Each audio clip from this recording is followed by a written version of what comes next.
And so now for our last presentation of the day, before we go ahead and wrap things up, we're going to do a state of Kubernetes adoption panel, where we're actually going to have Zac Smith from Packet, Attila Mexic from Namely, Jake Mishchenko of the CoreOS team, one of the two co-founders of Quay, Andrew Randall from Tigera, Rudi Chiarito from Clarifai, and Raj Dutt from Raintank. So if we can go ahead and bring some of those folks up here.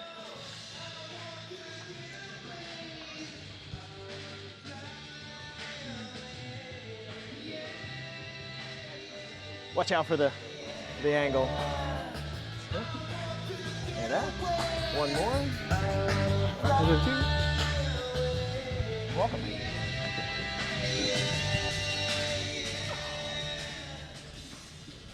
Thanks, Brian. Really appreciate it. A little bit of a misnomer. I won't be giving any presentation. We just get a couple of talking heads here for a few minutes. But I'd like to encourage, if you guys have any questions, raise your hand. We can try and get a mic around, or we can take them afterwards. But I'm pretty excited to ask some real users as well as vendors in the Kubernetes ecosystem and try and get a recap on some of the big things that happened in 2016, as well as some predictions, but probably a few wants that we'll get out of the project before we meet back here, hopefully, in a year. So let me just introduce myself. My name is Zac Smith. I'm the founder and CEO of a bare metal cloud company called Packet. I'm not a Kubernetes user, but we see a lot of Kubernetes workload on our platform. So we're lucky enough to have customers who are deploying each and every day. I'll let the panel participants introduce themselves, give just a little bit of background, hopefully, if you guys can do so. If you're a vendor or a user, and just give a 60-second kind of overview on your current experience or participation in the community. So if we want to start here with Andy, that would be great. Yeah, sure. Thanks, Zac. So I'm Andy Randall. I'm CEO at Tigera. Tigera was set up in May of this year, actually, at the CoreOS Fest 2016. And we're all about solving the problem of networking complexity and security in Kubernetes. And so we provide the open source project Calico, and also work closely together with CoreOS on Flannel and kind of deploying those projects together as well with the Canal project. Thanks. I'm Jake Moshenko. I'm the head of engineering for the Quay project at CoreOS. The Quay is a container registry. So from that end, we're a provider into the Kubernetes ecosystem, as well as all of the other ways that CoreOS is a provider. But on top of that, we're also a consumer of the Kubernetes ecosystem. So we recently launched our build cluster. It's essentially a continuous integration cluster on top of Zac's platform Packet, using Kubernetes to orchestrate all of the builds that we have happen. Essentially, we've recreated Google Compute Engine on top of bare metal and Kubernetes. Hi, everyone. My name is Raj Dutt, and I'm the CEO of Raintank. We're the company behind Grafana. I guess we're both a user and a vendor in the Kubernetes world. We're a vendor because we're about to release a Grafana app next week that'll make it really easy to monitor Kubernetes as far as metrics goes. A lot of our users are using Grafana and their choice of time series database to help understand and monitor their Kubernetes infrastructure. And we're also a user because we're starting to use Kubernetes for our own hosted platform. So we're kind of eating our own dog food in terms of the metrics that we're getting out of that platform. Yep. Hey everyone, my name is Attila Mexic. I work at Namely. We provide HR software for businesses. We are CoreOS, Quay, and Kubernetes users. We rolled out our production system this year, and we are super happy. Hi everyone, I'm Rudy Garcia. I work at Clarifai. I lead infrastructure. We are users because we provide image and video recognition API, and we recently moved to Kubernetes. But we also are contributors because we needed a few features that were not there, so we ended up writing them and upstreaming them to the project. Great. Well, thank you. It looks like we're going to start from this side. It's going to be vendor through peer user, right? So, one of the things I wanted to bring up here before we dove into some of the recaps in 2016 was it looks like, given the venue, which Alex and team, really great choice, the enterprise Kubernetes world seems to be doing just fine. So we're really happy with that. One of the things that I'd like to pick out of the panel here is to find out what were the big milestones that happened over 2016, and also which of you were deployed with your own Kubernetes installation this year. So if anything comes to mind, the big milestones, I want to just get that out in front of us that like really tipped the boat for you. So anybody first? Attila. Yeah, so for us, I think we rolled out in July the production, or actually June, the production system, and we rolled out our dev cluster roughly a year ago. And we've been basically waiting for some features. I don't even remember, we had like a list of very important things, but we are in the HR space. We have to be compliant. So our most important thing was basically getting the security right before actually getting to production. So we worked on that a lot. We are in AWS, so we were waiting for a lot of AWS features. Actually, you developed some of that. So that was kind of the combination of things that we needed. Right, and Rudy, you also had quite a few things you were waiting for. You built them yourselves, huh? So since we do machine learning, we need GPUs.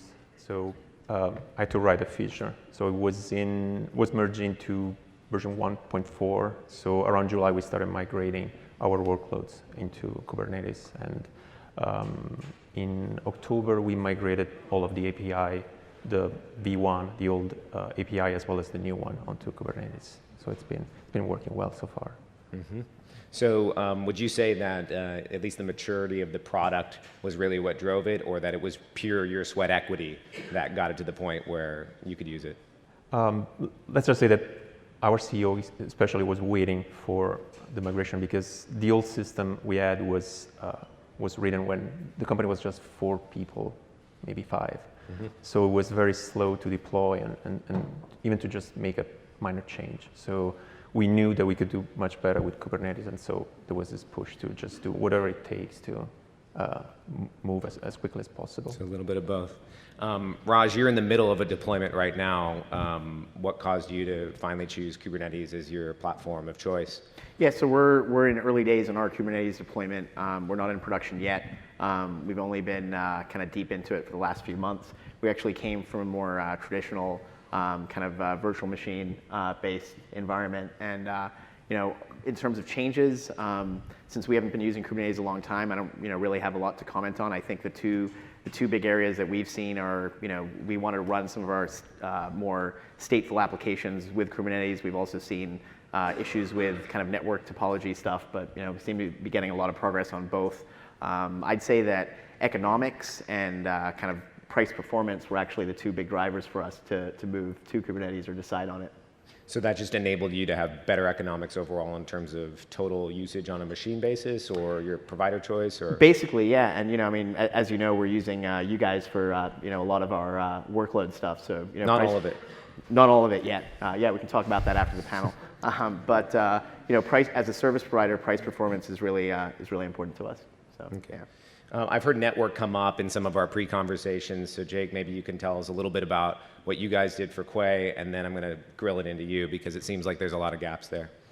Yeah, so we have kind of a unique workload because it's multi-tenant, and some of the jobs, as we acutely learned last week, can attempt to be hostile or an attempt to abuse the platform.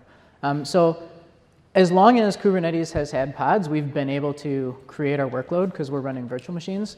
But as Kubernetes gets these higher level concepts, they're enabling us to kind of take a step back or get out of the business of some of the things that we've been doing. So we're obviously really focused on making sure that we have all the security features turned on. Networking, we actually had to write a CNI plugin to segregate our customer traffic from the actual cluster traffic, the internal cluster traffic. But yeah, and then as time goes on, a lot of the things that we talked about in 1.5 today are really interesting to us, and they're going to enable us to basically take a further step back from some of the things we've been doing, or even pursue some additional features that we've been holding back on because the platform wasn't ready yet. And a quick question on the work that you did related to segmenting customer traffic. Is that completely agnostic of provider? Can you move that? Have you done it between different providers, or is it specific?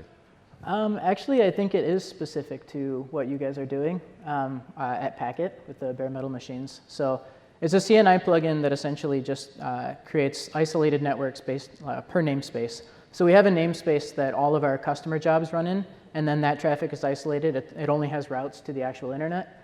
And then for the rest of the traffic, it can obviously cluster as normal. Excellent, thanks, Jay. So Andy, just a quick question, not to like bounce it back and forth exactly, but network has come up a lot in terms of not only the security aspects for your own business. I believe you said a SSA 16 audit that you went through for segmenting it just for pure isolation perspective. You're a brand new vendor this year in the space, not a new project. Talk to us about like what's changed for your business. And what have you guys seen introduced that is helping these guys do it easier or not? Yeah. I mean, I guess it's at two levels. One, generally, kind of the growth of Kubernetes. If I go back a year ago, Calico, I think all of our deployments at that point, in terms of production deployments, were on OpenStack or Mesos, and people were starting to talk about Kubernetes, but the feeling was it was a little bit early. And I think in the first half of 2016, we saw the first one or two deployments with Kubernetes, very gingerly, people putting 2 or 3 machines on Amazon.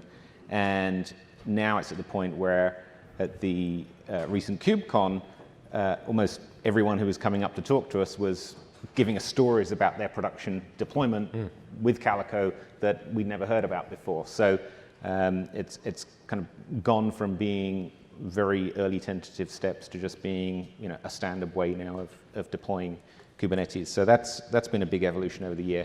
One of the things that's been driving that, more specifically around networking, has been the introduction of the Network Policy API, which we were very closely involved in helping define. It's been a great example of how the community coming together in these special interest groups within Kubernetes is able to kind of focus on one area and do something in a multi-vendor way, but then have multiple implementations of that. So given the lead role that we'd taken in defining network policy, now when a lot of people come to look at implementing that API, that we're often the first vendor that they're coming to. So we're seeing a lot more kind of inbound interest. And I think this also speaks to the fact that people are going from kicking tires to really going into production. We're having people come to us saying, we're going through a security audit, we need to properly segregate traffic, and can you help us through that process? So I think everything kind of points to Kubernetes going from very early kind of experiments into real production phase now. And just to drive in there on the vendor side, I'm going to make the assumption that a lot of your customers or users, or some maybe somewhat more, are using on-prem. I say some of these vendors, or you're probably working with traditional network hardware vendors and whatnot to implement that plugin. What percentage of your users over the past year have you seen actually doing this in public cloud versus private data centers? And yeah, I'd say it's interesting. So a lot of people who come to talk to us are running on private cloud, and in many cases that's because there are many more variables when you're running in private cloud. So there's a lot more complexity to how you deploy. But in terms of what we see running in production, I would say it's over a third, maybe close to a half, is actually in public cloud of the workloads that we see. Quick question for the audience. Of the people who are here or running Kubernetes or thinking of implementing that, private data center, anybody? Okay, excellent, so pretty good size. Anybody on the panel also running within a colo or private data center or just public cloud? Not yet. We're planning to. Can you tell us a little bit more, or what's the rationale there? Yes, so we do our predictions, which are lightweight, so to speak, on AWS, but for training the larger models, we need beefier GPUs. So we have a colo, and the data and research teams manage the colo, they cannot wait to move to Kubernetes because they've seen how much easier it is to manage resources and workflows and so on. They're jealous. Yes, they're very jealous. Okay. Yes. That actually brings me a little bit to my next topic, which is around community and just general adoption within an enterprise. You know, a lot of the way these projects get, you know, their foothold is one organization or one part of an organization uses, the other one wants to have, you know, et cetera. Have you guys seen that happen? I mean, obviously small organization, but still you're already seeing it kind of drag through. Yeah. You know, can you tell us how that's working? Is the excitement like spreading throughout the organization? Yes, actually, I was talking to one of the researchers about doing exactly this. We need to figure how to migrate the existing workloads. That's going to be a bit disruptive, you know, in terms of what kind of hardware do we need, what kind of timeline is involved as well. But they definitely want to see this migration. Another issue that we need to take care of is identity. For example, there's maybe I'm going into the 2007 wishes. That's fine. Identity is going to be something big for us because we want to be able to provide uniform identities on the colo as well as in the cloud. Mm-hmm. So that's going to be one of our main focuses. Quick question on community. Go ahead, Jay. Sorry, I was just going to say that we've actually seen an interesting trend. Unlike with Docker, where the individual engineers were bringing it into the organization and saying that this enables me and this really helps me get my work done. With Kubernetes, we actually find that the shared service groups or the infrastructure groups are the ones that are looking to bring it into their companies because they, like Ticketmaster was talking about earlier, they've identified this need for this common platform for people to write their software against. And so it's really, this is an interesting one because it's actually kind of starting from, you know, top down or middle out or however you want to think about it. Right. It's the operators that are driving this and meeting the developers at the... Right. They're basically saying containers are coming whether I want them or not, right? We need to find a sane strategy for dealing with this. I thought it was interesting what Nishi was saying earlier, though, that they started to do that and then found that there were also development groups who'd been using it anyway. And I think we're definitely seeing that as well, that the ops teams look around, they see Kubernetes looks like a good option, but there are already pockets of it within their organization in different places from the developers. Definitely seen that elsewhere.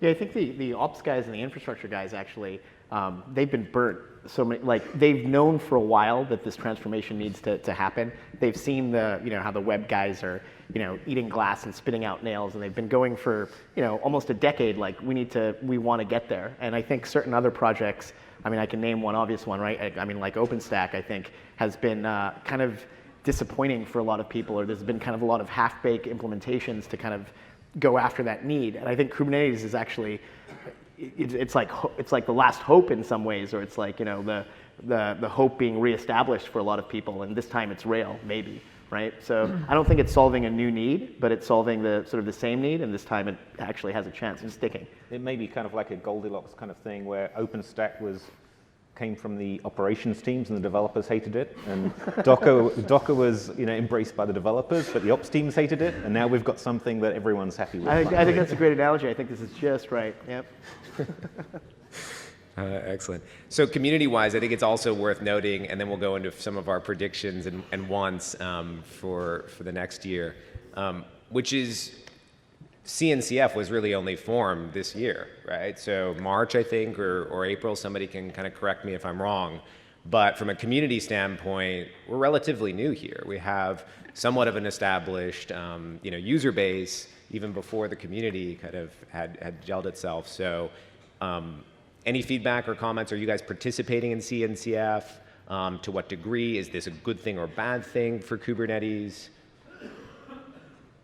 Some of you run open source projects, so Raj, I'm looking at you. I have no publicly statable opinion on the CNCF, but I will say that governance in general is hugely important, and sort of one of the issues that at RainTank we think about a lot. But I think governance is kind of the main issue and main risk kind of at play now with a project like Kubernetes. Mm-hmm. For us, I think.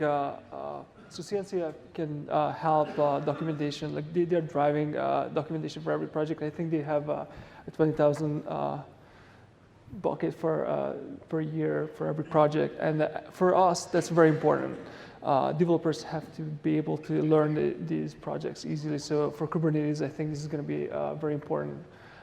This is going to drive adoption, I think. And do you guys think, and just Rudy, maybe you can help with this, but within your own choice to choose Kubernetes, I mean, having a stable Linux foundation overlay, was this part of your choice or not at all because you wanted the tech? That was part of the allure, definitely. I also should say that I had 8 years roughly of experience wrestling and wrangling Borg at Google, so I already had a good idea what I was getting myself into, and so I pushed in that direction, but also still I had to justify my choice. But it was great to just rely on a very solid community. It wasn't just Google people; it was Red Hat, especially initially, and now it's broadening up. So it's been a great community to work with. Andy, for you, I mean, coming from open source project, which is now kind of deeply involved in the Kubernetes ecosystem, how are you guys dealing with this and working with or not with the CNCF? Yeah, so obviously we're very involved with Kubernetes, so involved through that. I mean, I would say I hear a lot from users that they're concerned about potential kind of governance by committee. When products get developed by committee, then it tends to go into a bad direction. I think CNCF is aware of that and has tried to set up the individual projects to be managed much the same as they were previously, to put as light a touch as possible on it. And also the fact that it's not the Kubernetes Foundation, but it's an umbrella organization into which multiple projects can go and kind of thrive independently but support one another. I think that's doing a different approach from how OpenStack everything tried to get under the OpenStack umbrella, and I think that's much healthier. But in the end, there's always going to be pressures when you have multiple vendors and users all working together. 1,000+ contributors all working on a project are all going to try and pull it in different directions. And it's a little bit like different forms of government. The saying that democracy is the worst form of government except for all the other forms that have been tried. I feel like a foundation is kind of the absolute worst way of managing an open source project except for all of the other ways. So I think we're aware of the dangers and we're trying to manage those pressures, and so far it's working. It only took us 20 minutes before we got to politics. Well, I think about my one feedback and comment there around the community is, we, from an infrastructure ops standpoint, one of the things especially about this is that there's a big enterprise community involved with this. You can see other projects like OpenStack, and enterprise often equals a lot of evil vendors, and vendors can get involved very heavily with their own kind of ideals within a project. So far, CNCF seems mainly user-driven, or the project creators, which is great. So let's hope to see some of that. So now let's get to predictions, finally the topic that we have at hand. You guys have 10 minutes. So the first just general question that I'll ask anybody who wants to raise their hand is, what do we got to do here over the next year to really drive further adoption or your business within the project? Anybody? I think stabilization. We need to stabilize APIs.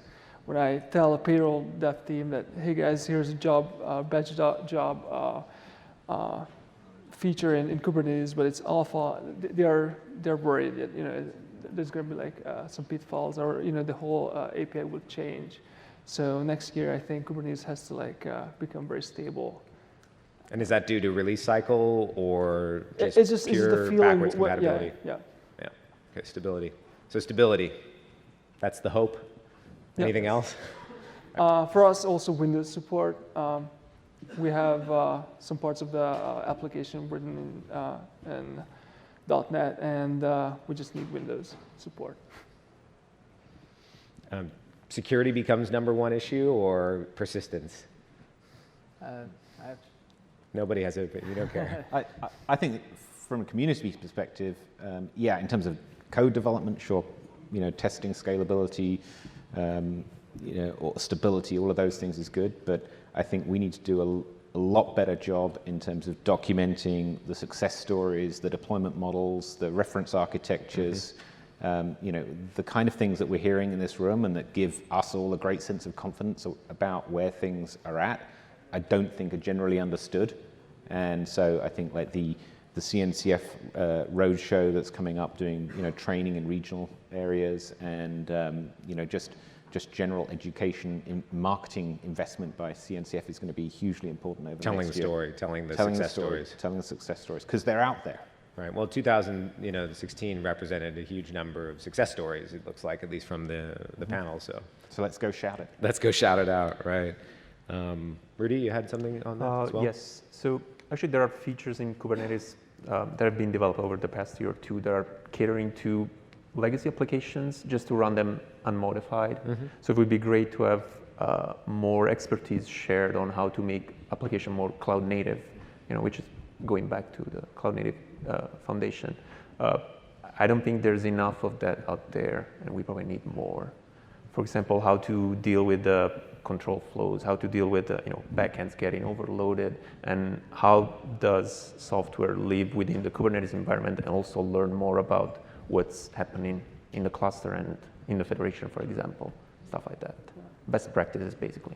Better monitoring dashboards. I mean, I'm biased when I say that, but yeah, I think there's a lot of room in open source specifically to have a lot more of a sort of turnkey, seamless experience for monitoring Kubernetes better. I think a lot of people end up in the SaaS world, and that's I mean, projects like Prometheus are fantastic, but that's sort of just one component, right? And I think it's oftentimes challenging for people to really monitor and understand their Kubernetes cluster as a whole. We've seen that at Packet, where it's not so clearly that there's the LAMP stack, as it were, which is really easy for people to get going with. At least it was, when I started in the business a decade and a half ago, everybody knew what to do to start, right? And this is a lot more, you got a lot of components that you can pick along the way. Monitoring certainly is just one of those. We are also excited about using components ready to use. Helm is a big driver for that. I think it just enables you to very easily do POCs and actually roll projects. So that's our prediction is that that's going to get more usage, and we'll see more projects kind of with templates ready to use. From the previous speaker, just make that 5-minute experience just easier, right? Exactly. Yeah. For sure, I think applications are going to be a big part of it. We're investing heavily into applications at CoreOS. We think that that's clearly where we need to go. But also the operator model that we're starting to develop for stateful apps. I think you're going to see more operators coming out to help people, actually run these things and keep them up to date. Because it's one thing to be like, Helm deploy this 5-minute experience. It's a completely different piece to keep it running for, years on end. And then the federation APIs are going to be huge for us. To be able to run workloads across the globe in an easy fashion would be fantastic. That's a good point. I got that from Chris at your project, which does it pass the 2 a.m. in the morning test, right? Who's going to answer the call at 2 a.m. even though it was easy to deploy, right? So we'll probably have to deal with that. So I guess we'll end it here with a couple more questions from the audience if anybody has. But what are the biggest risks, community-wise, project-wise, business-wise? What's going to happen that we need to be really scared about? I think there's a current risk right now. It's the project has been very successful. So there was a talk at the KubeCon conference last month about how there's been a scale issue where we have too many pull requests and too many issues, and it's hard to keep up. So there's been a number of efforts there to address that, and I think that's the main risk right now. And once we take care of that, I don't believe there's much else to worry about. The project is on a good trajectory. Any risks? I don't know how big of a risk it is, but I think vendors who try to pull it away from kind of the core goal, we want to try to stick to an experience that kind of works for and is guided by everybody. Agreed. I think the biggest risk is influx of people trying to take everything OpenStack did and make Kubernetes do everything that OpenStack did, because then we're going to recreate OpenStack. And that's a common vendor risk that we've seen happen a few times. Any questions from the audience for our panel members? We can open it up. Right here. Just wait for a mic real quick so we can hear.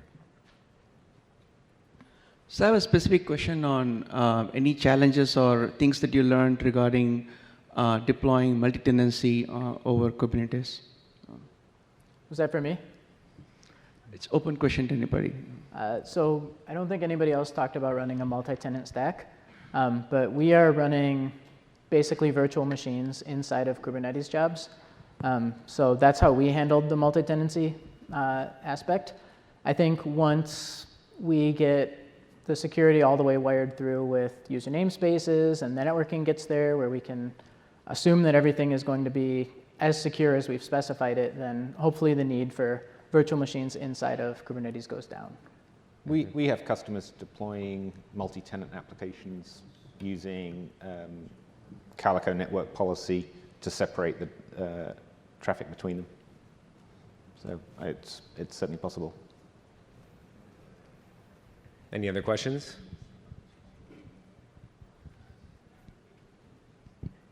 Well, we get the award for finishing exactly on time. So thanks, everybody. Really appreciate it. And we'll see you hopefully at the rest of the conference.